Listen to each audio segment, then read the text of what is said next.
But those tools are going to help you get in there and kind of forge that initial relationship. And I think that's why it's so important, because it gives you a better probability of success up front. What you do with them is up to you, but that's why it's so important to figure out the most effective ways of using each of the tools.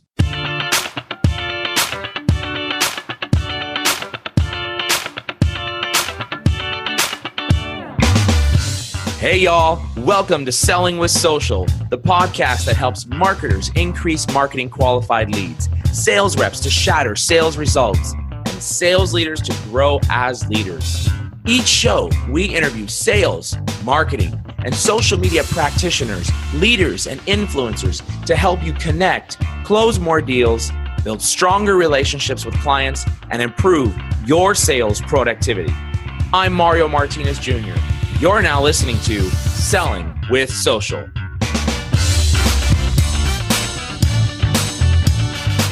Mr. Carson Heady, I am super excited, my friend, that you're joining me here today on Selling with Social, the podcast. Thank you so much, and I'm very, very happy that we scheduled this time out to spend some time talking. Likewise, Mario. The feeling is mutual. So a little bit about you. First off, The Birth of a Salesman. It was a series of books, if I'm not mistaken, the author of, as well as you are a leader at Microsoft, if I'm not mistaken, correct? Guilty as charged, yes. Guilty as charged. I love it. So I'm excited. Tell me a little bit about yourself and our listeners. We've got sales people, we've got sales leaders, we've got marketing leaders, sales enablement folks. They may or may not have heard of the great Carson Heady. But so do us a favor, tell us a little bit about yourself. First off, honored to be here, Mario. I followed you for some time and love your content. So it's a definite honor to be chatting with you today. I've been in sales my entire career, and it was kind of one of those situations where I never intended to be in sales. I got a sales job, found a liking to it, and have been doing it for quite some time. Got promoted through the ranks, and I've worked at some major companies. Several years ago, I decided to kind of parlay that. I've always loved to write, and kind of parlay that into writing, and managed to persevere through the process of getting a publisher to publish one of my books. And I was fortunate enough to finally get that done. So that was something that has been a great journey, because I've come across a lot of wonderful salespeople and sales leaders like yourself through that journey. And it's been one of the greatest experiences of my life. So just, trying to contribute and add value in the sales community, blogging and writing. And then obviously I haven't sold enough books to retire, because I still have a day job with a wonderful company right now. That's awesome. So do me a favor.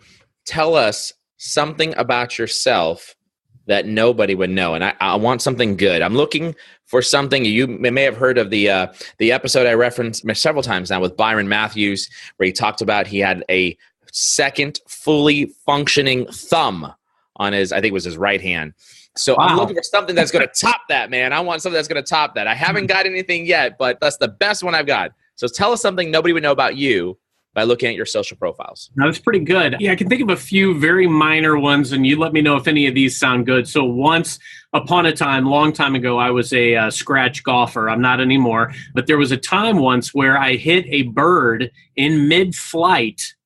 I did not count that as a birdie in the round, but I hit a bird in mid-flight, and it dropped instantly. Hopefully I won't have any animal groups after me for telling that story, but I did. I gave it a proper burial. Another one is that I had a brief, like blink and you miss it moment where you can see me in the movie Fever Pitch that had Jimmy Fallon and Drew Barrymore, because they filmed it at a World Series game that I was at.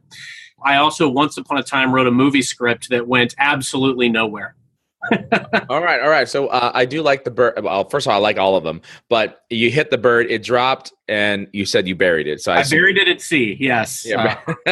In a water hazard that my ball probably found its way to. Brutal. That poor bird. Very good. So you were in the movie, and they were just panning across the audience. Is that how you got into it? Pretty much. So the book was actually, in the book, they didn't win the series, but in reality they did. And I happened to be there in St. Louis. And of course, it was the year that Boston broke their long-running futility streak in World Series, and it had to be against the St. Louis Cardinals. And I just happened to be there. But at the end of the game, like Jimmy Fallon and Drew Barrymore ran out on the field, and there's a brief moment where you can see me. So pretty cool. And how brief? Are we talking about like sub 1 second? Or are we talking about like I'm probably the only one who knows. I love it. Well, at least we've got someone famous with us then today. Yes, there you go. So, Carson, we spent a lot of time getting to know one another and chatting. And, what I find very interesting about you and your background is you are still in corporate sales and working for the great company you mentioned, which was Microsoft. And you get the idea of what's called modern sales leadership, right? The modern seller and the modern sales leader. And this is an interesting topic because, as you know, we're out and about evangelizing the whole concept between modern buyer requires a modern seller.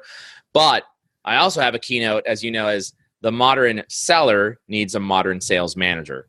And I think you personify this. And that's why one of the reasons why I wanted to have you here on the show.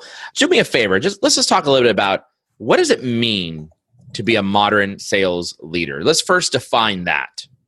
Yeah, it's a great question. And I mean, it gave me a lot of food for thought as I thought about today, because, really a modern sales leader at any given moment is going to be the sales leader in the moment who is capturing all of the tools that are at their disposal. And, I know your platform is built on a lot of social selling. And I think one thing that we have to do as modern sales leaders is get to the point where we drop the social or the modern and we just become leaders and sellers, and we're using all the tools at our disposal. Now, that can be from a prospecting standpoint, that can be from a data management, from a sales monitoring standpoint. There's so many different tools, and sometimes it can be overwhelming. There's so many different tools and reports and things that we can utilize to be more effective in all of those mechanisms, whether it's prospecting, coaching, leading. But then furthermore, I think the audience has shifted too. I mean, as traditional sellers, I think a lot of times we probably maybe went for a certain buyer,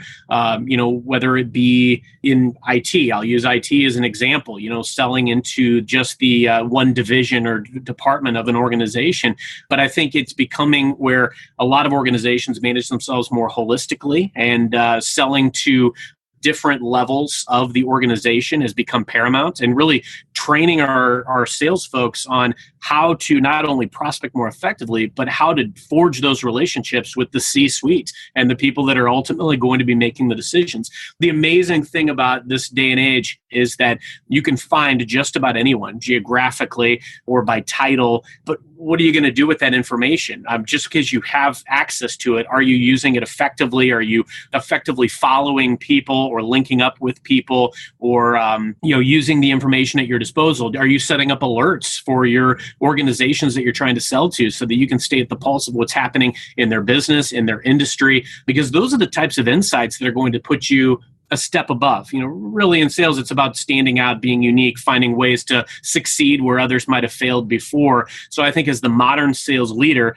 it's not only important to understand how to be most effective with the tools that are out there, but also how to train your sales folks on doing that and being agile and being able to pivot as new tools come out. I can't even tell you, even over the last year, how many different tools I've used for some of the same functions, just because I was always on the lookout for what might be the best tool to use under the circumstance, or learning from other sales leaders like yourself what things are that leaders in the business are using, and then taking that and making it a part of my process. So I think the modern sales leader is always adapting based on the most up-to-date tools and how to use them most effectively. Interesting you mentioned that, always adapting. I think that's one of the challenges with today's leaders, is especially frontline sales leaders, is that they are so inundated with the administration of the job and the function and the coaching and the personnel and the growth and listening and those types of things, that modernizing their sales behavior is very difficult. In fact, generally when I speak to most sales leaders, one of the questions that I ask them when we're just shooting the breeze here is, when was the last time you brought a sales opportunity to the table? And what's interesting about that, and I'd love to get your opinion on this, is, if you've got the title sales, or the word sales in your title, so sales manager, sales director, sales vice president, executive vice president of sales, right? Any one of those titles, including chief sales officer, in my opinion, you should be finding every opportunity that you can to bring a deal to the table and set yourself a quota. Maybe it's one deal a month, maybe it's one deal a week. I don't know what the number is. Bring something to the table. And that will actually help you to understand what the sales force is going through and how to modernize behavior, skill set, as well as learning from a technology standpoint. What do you think about that? Do you think I'm right? I couldn't agree more, Mario. And here's why. In so many situations, and I think there's a lot of sales leaders that have maybe taken over a brand new team, or there's shifts in teams and you're taking over new folks. And I think there's an expectation from a lot of sellers whenever they get new leaders that they're going to come in, make a lot of changes. I found that for me personally, when I'm stepping into those types of situations, it's really more about living in their shoes and figuring out what processes they're facing and what roadblocks that they may be facing. So to your point, I can't effectively lead unless I understand their game, the parameters, the playing field, all of it. And there's no better way to do that than by managing the process yourself. I'm passionate about prospecting. It's one of my favorite things to do, no matter what my title has ever been. So I couldn't agree more. And how else could I effectively practice or preach if I frankly don't know what I'm talking about when it comes to how to prospect in that role? So I agree with that. And it harks back to what we were just talking about that adaptation. You've got to be able to adapt to the different tools that are out there. So whatever role you're in, you do need to be able to go out and proactively get deals. And there's no better way to train and coach your sales folks if you know how to do those types of things. It's a necessity. Well, let me ask you this question. Do you think times have changed? So I've said this before 100 times on this podcast. Most of the sales leaders that are in the director level position and above, they're generally 40 years and older. And we grew up selling in a very different way. So as we progress into director, vice president, SVP, EVP, chief sales officer, chief revenue officer, whatever the role might be, as we progress in our career, we have not modernized our sales behaviors that once worked then, but may not necessarily work now. For example, I would even challenge most sales leaders who are listening in right now, when was the last time they made a cold call, right? And if you think about this concept, if you suck at making cold calls, your reps probably suck at making cold calls, right? But you've got to be able to keep that skill up and going. But at the same time, if you're unfamiliar with how to actually send a prospecting email, a cold prospecting email, and what are the components that should go inside that prospecting email, your reps probably don't know either. If you are unfamiliar with how to actually leverage social as an example to create some sort of engagement, then your reps probably don't know all that well that either. Now, some might argue my reps are a lot better than me and I don't need to know all these systems and tools and platforms and I just need to know how to coach them. What do you think about that? I mean, do you think that obviously they can't do the rep's job, but they need to be smart enough and agile enough to know, all right, there's many different ways that you can connect with a buyer. Maybe it might be through text. Maybe it might be through email. Maybe it might be through video. Maybe it might be through social. Maybe it might be through cold call. And there's other ways, of course, right? Do leaders really, and I know you personify what I consider to be a modern selling leader, do leaders need to be in the trenches doing these things at least sometimes? Absolutely, yes. I mean, the most effective are, from my experience. And it's funny, you made that comment about sales leaders and whether or not they even could make a cold call. I mean, you see a lot of, I'd say, rather humorous, sad but true memes that are on LinkedIn or Facebook every once in a while that literally say just that. Like, this is what happens. They go into almost panic mode when some sales managers are forced to make cold calls because they lose that edge. They lose that sharpness. It's kind of like Rocky III when Rocky lost the eye of the tiger. It happens to everybody at some point. And what are you going to do to rehone those skills and stay sharp and stay fresh? I absolutely believe that at every level, you have to understand what your frontline force is doing, whether it's going out on calls with them on a regular basis, or even just making sure that you're having regular sessions with them to calibrate and understand what's going on out there. Now, I'll say this, from my vantage point personally today, I don't need to know every single thing that a lot of the specialists that I work with are doing. That's why they're part of the dialogue. It's important for me to make sure that I'm maintaining a pretty good understanding of what they do, but they're a heck of a lot smarter than I am, and I don't need to know every single component. However, when it comes to the prospecting mechanisms and the things that are going to directly impact the sales process, I feel personally that I need to understand every facet of it because, what other way would I be able to really impact the account managers that I work with and things of that nature? I'm not going to be able to properly influence if I don't understand the tools. So yes, I believe that at any level of sales, you need to understand those tools. Yes, they are ever changing, but it's vital. You're not going to be able to influence your sales teams if you can't speak the language. Yeah. So let's talk a little bit about leveraging tools. You've brought that up several times. And I'm with you in terms of tools, but I do believe a fool with a tool is still a fool, right? Yeah. So how have you personally as a sales leader leveraged tools to help your team prospect better, drive better results more effectively? Give me an idea of what you've done. Sure. Sometimes I beat myself with a hammer over the head using a tool if I can't get through to somebody. But that's another issue. Right. Completely other issue. I'll preface this by saying, I work for Microsoft and we purchased LinkedIn. So I do want to make sure to point that out before I start talking about LinkedIn and singing its praises, that I'm not trying to show a biased opinion, but I've used LinkedIn for several years. And I've used it in the facet that with Sales Navigator, as an example, I can go out and follow any accounts. I can link up with different people. I can see what's going on in the industry. A lot of CRM tools can do very similar things as well, where they can show different insights of what's going on at a company, what's going on in an organization. I can also set up very specific email alerts to come to me when my company name or a company name or an industry or a topic shows up in the news. And I think it's important to see those types of things. When I go to my feed, as an example, I can scroll through and I can see everything and anything that's going on in the business. And frankly, a lot of times I like to follow influencers in my own company or those of our partners because they will be sharing news that I find pertinent. Now, exactly to your point, Mario, what do we do with those tools rather than just sitting there and scrolling through and resharing something? I like to take it one step further. If I had a client conversation a month ago about something very specific and niche, and I see an article about it today, I'm going to send that article to them directly and say, hey, I saw this morning and thought of you. That whole interaction took maybe 15 seconds, but it's an investment of time. It's a touch. And we all know from marketing statistics that each touch is going to get us closer to that potential relationship. Plus, this isn't a situation where I was trying to call them up and sell them something. I just saw something that jogged my memory of a conversation that they had with me. So it shows I was listening, showed I was still thinking of them, and that they were top of mind for me. But that'll also help keep me and my company top of mind for them.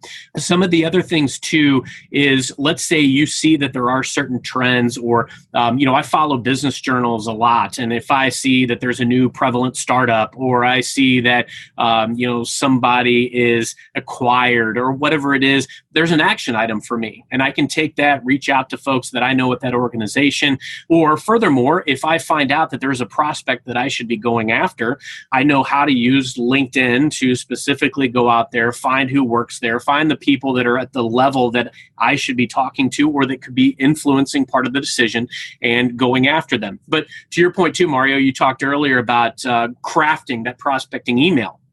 Everything in the sales process has a probability of success. Obviously, the end goal that you want is to build a client relationship. However, that doesn't always happen, and your probability of closing will diminish at each stage depending on the level of effectiveness of what you're doing.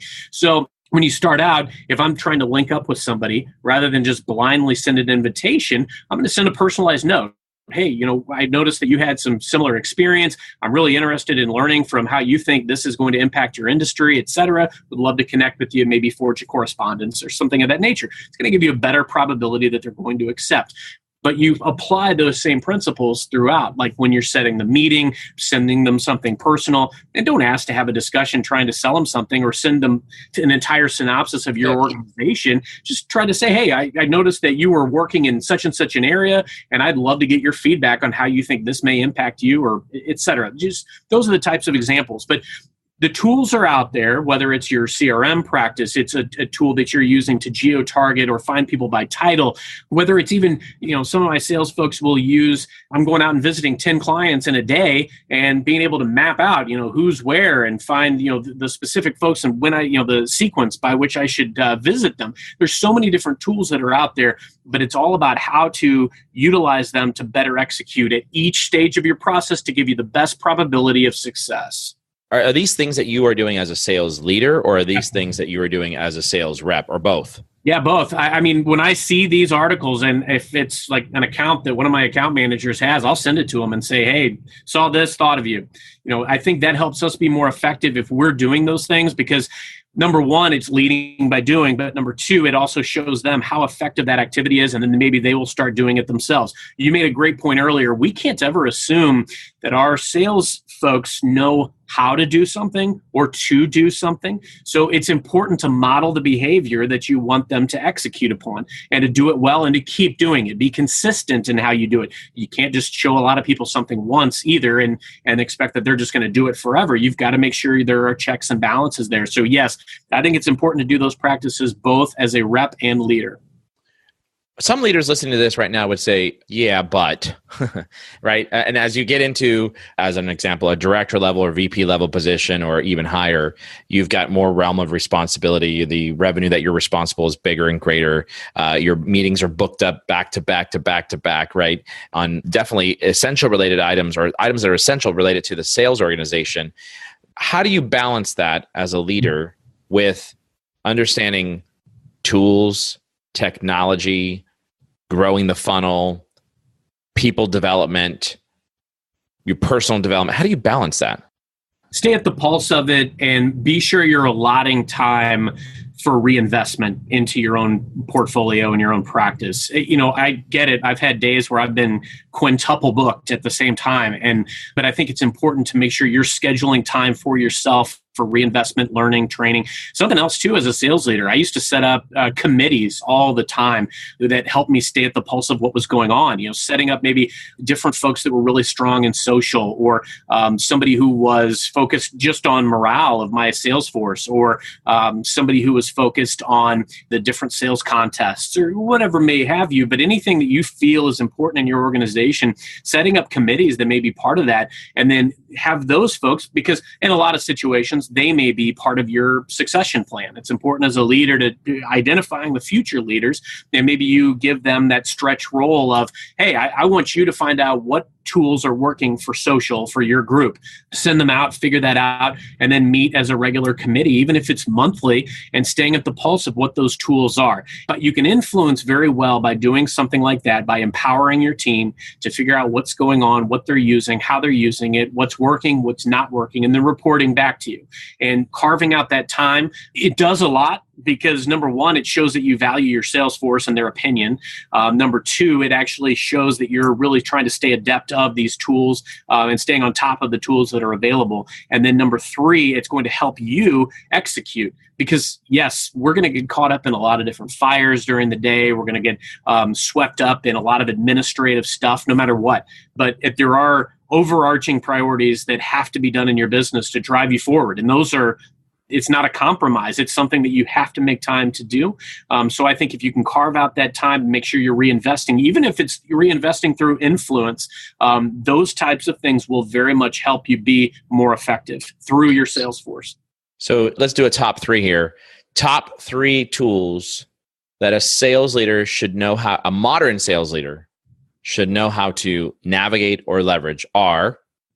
Yeah, I think number one for me personally would be, and I'm going to lump LinkedIn, Sales Navigator, all of that into one, because there are so many different tools that are there. If you didn't say that, you'd be fired.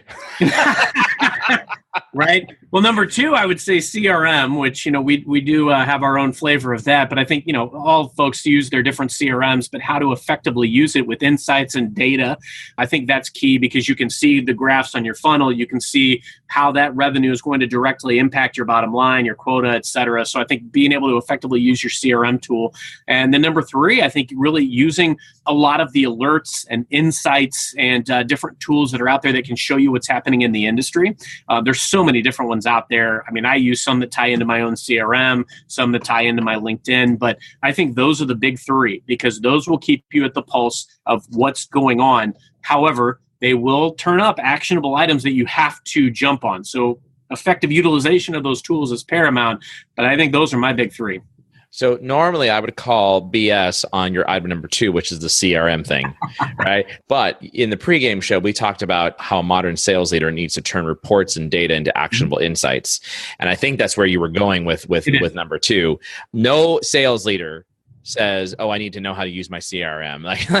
Like is a sales deterrent tool. In fact, our CMO is not so happy with me, and he's listening to the podcast, by the way. He's not so happy with me because I'm pounding away on everybody on the CRM that we've implemented, and it's brand new. It just went live 35 days ago, right? So there's a lot of things that need to be fixed and tweaked and everything else. And quite frankly, No sales leader looks at this and is like, oh my God, I love to be inside my CRM. It gives me so much actionable information and data and good reporting and this, that, and the other, right? Right. Wrong. It is difficult because most people aren't leveraging it the way it can be leveraged. So talk to me a little bit about how modern sales leaders turn these reports and data into actionable items. Oh, absolutely. I mean, the ability to slice and dice these reports and to not only monitor your own workforce and your sales reps, I mean, who has activity, who's going in and using the tools. I mean, listen, as a sales guy, I understand how challenging it can be sometimes to maintain all of that administrative pipeline, et cetera. But the ability to be able to export some of these files, play around, manipulate the data, figure out who my hot targets are for maybe a certain metric, figure out where metrics might be slipping. How often is it that we've got sales reps that are doing a phenomenal job in 1 or 2 buckets, but you're measured on 5, and we need to drill in and figure out maybe where our targets might be. And I think that's where there's a miss, is being able to really slice and dice some of those reports, go out and diagnose. As a sales leader, I think half your battle is going out and being able to use actionable data to diagnose your sales rep's situation and being able to say, hey, you're not selling enough of this. There's a lot of sales managers that'll just say, hey, sell more of this. Well, that doesn't really work. We've got to go in and understand the process. Why aren't you selling this? What objections are you getting when you do it, if you're offering it at all? And based on that objection that you're getting or that roadblock, how do we overcome that? Is it a knowledge thing with the rep? Is it, something specific that we need to be doing differently? A lot of times it's very small tweaks that make a gargantuan difference in sales results. I have found that those types of reports have helped me a lot in diagnosing sales rep situations and being able to better their process. So drill down for me. What you just mentioned sounds great. It almost sounds pie in the sky. Break it down for me. Every sales leader needs to have what type of dashboard that they're looking at, graph, pie chart, whatever it is. Give me an example. Without this, you as a sales leader would fail. Personally, for me, it's always been looking at the metrics across the board. I mean, I think in every sales job I've ever had, like what though? 5 to 10 different metrics that I'm accountable for. So I think to be able to see, conversion statistics as one, kind of a batting average, kind of a revenue to different buckets, and being able to really stack rank. I've got Mary rep who's really good at this, but not good at this. And I've got Joe rep who's really good at this and not good at this. How can I best maybe diagnose these situations? Maybe I put Mary and Joe together because she's good at this and he's good at this and they complement each other. So I think there's actionable data that you can use in looking at close percentages, batting averages, and also on key metrics that are manageable in your business. And me personally, I have a dashboard every day that I can go in and see all the account reps that I work with. I can see what accounts they have, all the pipeline that's in there, and pipeline by product. And that's vital because I can see which ones don't have pipeline in certain areas. And that helps me figure out where I'm going to spend my time. So one of the, I think, fundamental items that is missing out of the gate from reporting in most CRMs is the conversion rate, or AKA batting average. This is single-handedly probably one of the most important elements to sales reporting. And you may have heard the movie that, well, a company put out called the Story of Sales, Salesforce.com, right? It was the documentary that they put out. And inside there, Neil Rackham talks about the history of where CRM came from, and that it was not as a result of a sales enablement tool by any stretch of the imagination. It was a result of CEOs trying to be able to report out to the street what it is that they were going to do, and they needed a way to be able to report that. So thus came CRMs to help with the financial metrics and reporting back to the street. And then it worked backwards into that, which is now sales has got to input their stuff inside there. So it became a tool for reporting on the financials as opposed to a tool that's being measured for helping salespeople. That having been said, my point is that most reps, most leaders, most directors and VPs, they do not understand the individual conversion rates that is done by rep, by leader, by director, by whatever the hierarchy might be. Mm-hmm. And it's critical that you understand that. In fact, our chief sales officer, Kurt Shaver, is also listening to this podcast, and I'm on his hit list too, because we're asking the same questions, like how do we get that, and how do we start looking at the conversion rate, right? We need to monitor and manage that so that we can see, well, if our goal is $1 million a year by partner and by rep, well, then what's my batting average? So I need to have $3 million with a pipeline, or maybe I'm a 1-for-1 type of guy. Rare, but possible, right? So that's super important. And it's such a fundamental thing, Carson, but most people don't even have that inside their CRM. Would you say that that's like AKA super, super, super duper important? I would. And, it's funny you say that, because just like CRM wasn't created to be a sales management tool, I don't think LinkedIn was created to be a prospecting tool. It was created as a way for professionals to maintain a connection and build a connection and share things amongst their groups. So I would say that's absolutely paramount. I think that is a valuable statistic to be able to go in and say, based on my batting average, I know that I need to have this much pipeline to get to my $1 million nut. And I think it's paramount to have that data. I take it for granted now, but it's, somewhere along the line, we had to come to that realization. Yeah. And I think for reps who are listening in right now, if you don't know your batting average or your conversion rate, empirical data that shows the proof, not what you think in your head, but empirical data. If it were me and I were you, I would march right into my sales operations manager's office and say, Mr. and Mrs. Sales Operations person, can you please set up this dashboard? I need to know what my batting average or my conversion rate is. Yep. And you need to have the empirical data inside there. And quite frankly, the gut reaction of me as a seller might be to say, well, hey, I just need this one big whale to close, and then there's my $1 million. And you don't realize that I really need to have 3 million forecasted in order to get that $1 million. Yeah. And, actually going reverse, in some states, you can't ask what people made anymore, right? In terms of income, it's illegal. So the way I would start doing this as a sales leader is as soon as you walk into my office, we're doing an interview. We're going to figure out whether or not you might be the type of personality culture fit. But one of my major questions would be, so what's your conversion rate? And if you don't know that as a salesperson, is the process of the interview, you're not going through the process. I like that. That's a question that replaces the income question. If you could think about that, usually we ask about the income to see how well that they did, right? Mm-hmm. If you made $500,000, you're probably a star, right? If you made only $100,000 and your base was $99,000 of that, you probably suck, right? So, but if you ask what the conversion rate is and they know it, now you've got a superstar. I think that's strong. And that's how you do the calculation of how much money that they made. Because the next question would be, so how much did you have in your pipeline before you left? How much business did you actually close? Oh, awesome. Okay, so now you can start doing some calculations based upon generalized targeted income and where this person was at. Yep. I think you're dead on. All right, so I went on my soapbox there about conversion and batting average, but we'll come back here now to you. All right, so we've talked a lot about some of this. What I feel like a lot of leaders really think about is the more the pie in the sky type of thing. Yeah, modern sales leader. Yeah, what's really modern selling, right? Is it learning social? Is it learning videos? Is it learning this? Is it learning that, right? But to be a modern seller, in my opinion, and tell me what you think about this, to evolve as a modern sales leader means that you're evolving with the way the buyer is buying. What do you think? I agree. I think that these types of tools will give you a good insight, perhaps, into the buyer's motivations. It will give you better ways to find them.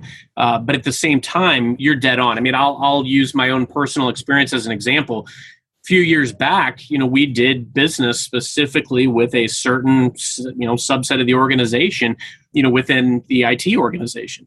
I've been in advertising before, and a lot of times that was specifically with one subset. I've been in telecom before, and that was specifically with one subset. But I think that because of now, a lot of these types of decisions are so business impacting that the decision could be with the CEO, the CFO. A lot of these different people will be touching those deals. And that's why I think it's so important to have those types of relationships and understanding what their motivations are going to be. The CFO, obviously, they're going to control the purse strings, understanding the reason for budgeting for that project, et cetera. The CEO wants to make sure that that business is going to be viable 10, 15, 50 years down the road, and making sure that the decisions that they're making are going to be on that trajectory. You might have a COO or a chief sales officer or, marketing, and they're going to be making sure that the decisions that they're making are based on that long-term viability, keeping their brand fresh and vibrant and whatever may have you. And so I think that while from a sales point of view, the tools might change. The buyer motivations are also going to change. And I think that's why these tools might give you insight into what's happening in the industry and what might be a hot topic, but nothing is ever going to replace going straight to the horse's mouth. I can't tell you how often when I reach out to a potential client, I'm not asking like, hey, can I sit down and meet with you to tell you why my product is so good for you? It's more, I'm really interested in what's happening in your industry. I saw this article, curious as to your thoughts on how this is impacting your business. How are you guys broaching it? I've got a few other clients that are doing this, or, are you seeing this as a common trend? But there is nothing better than going to the horse's mouth, understanding their motivations, what's happening in their industry, and why they're making the decisions that they are, because that will change just as much as your tools will. So I think most people believe that the corporation can't provide everything to a salesperson. They're going to provide the baseline to be able to get the job done. Mm-hmm. I was always of the opinion that, hey, there are going to be tools that I would like to have that'll make my job easier. For example, I use Grammarly. I love the application. It's like a godsend, right? Every time I write an email, it's correcting everything I say, grammar, punctuation, those types of things. It's brilliant, right? And I don't know what I would do without it, to be honest with you, because I'm a horrible English type of guy, right? Even though that's my native tongue. But I don't know what I would do without it.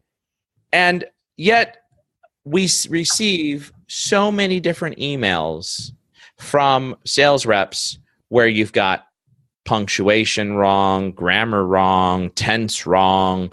And in my mind, a tool that it should be a standard default for business operations. If you are the CEO of your business, sales rep included, you should go out and buy for $50 a year Grammarly, or $99 a year, whatever it is, right? To be able to help you write better messages so that prospects will actually be more willing to receive it. That's a great one. The other one that I love for sales leaders and reps, and I just had great success with this, and I think it's really cool, is Crystal Knows. Have you ever used that? I've not. So Crystal knows, she knows. Crystal knows. I've heard of it. So I've seen it in action, and some of the insights that come back on like LinkedIn as an example. Exactly. About how to approach that user. And I've not used it, but I have seen it.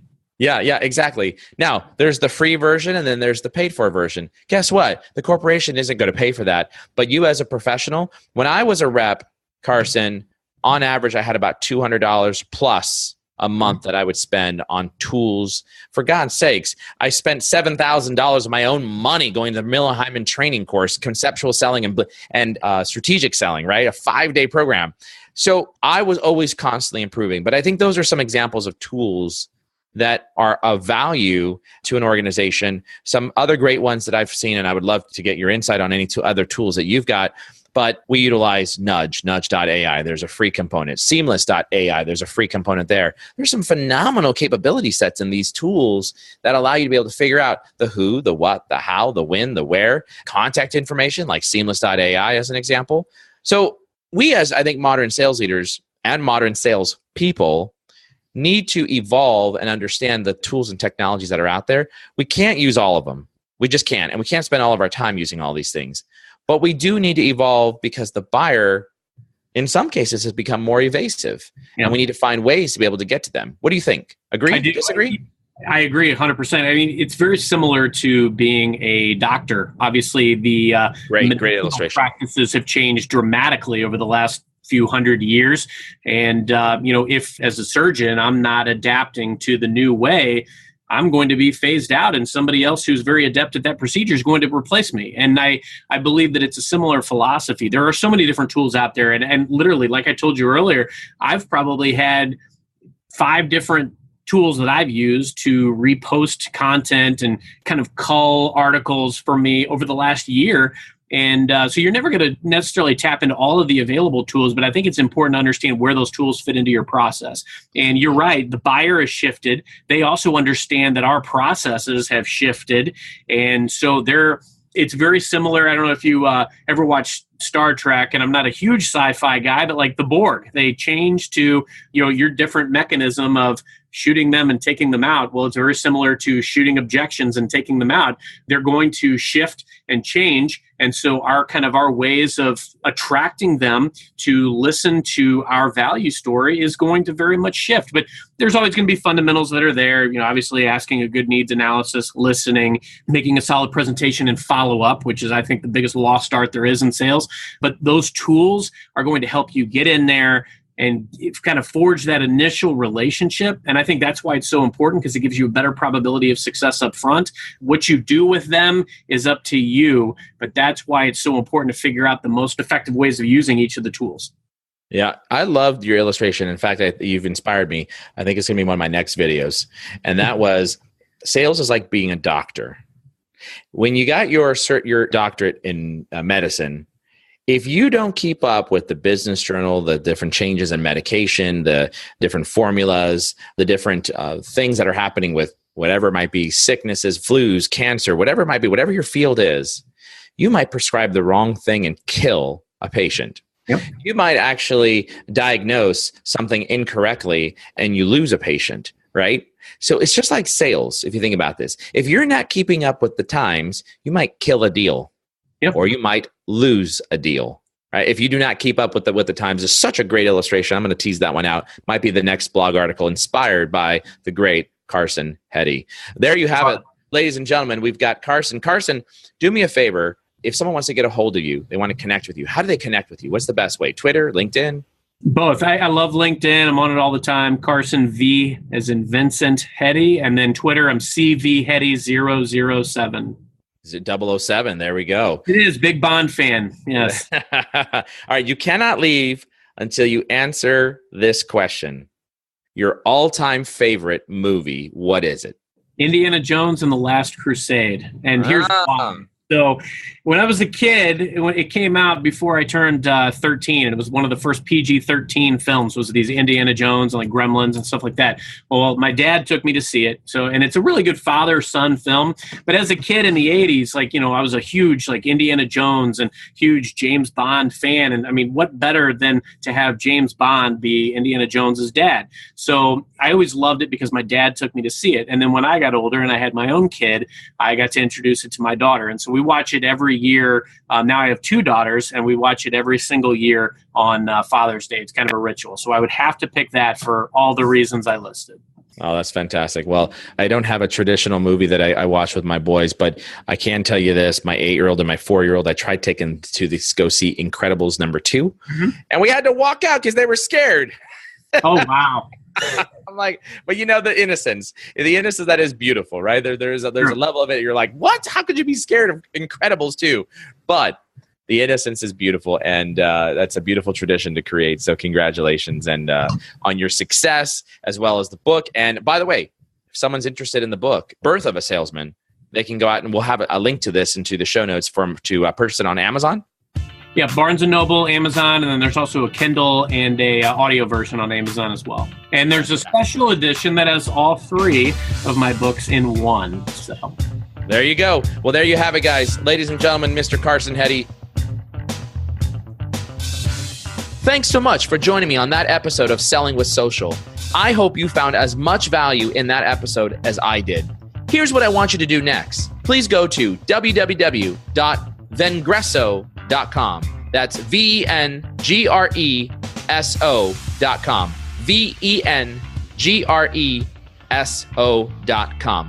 And make sure that you get access to our content. We've got the latest and greatest in digital sales, sales training, content marketing, and social selling strategies that are going to help you grow your sales pipeline.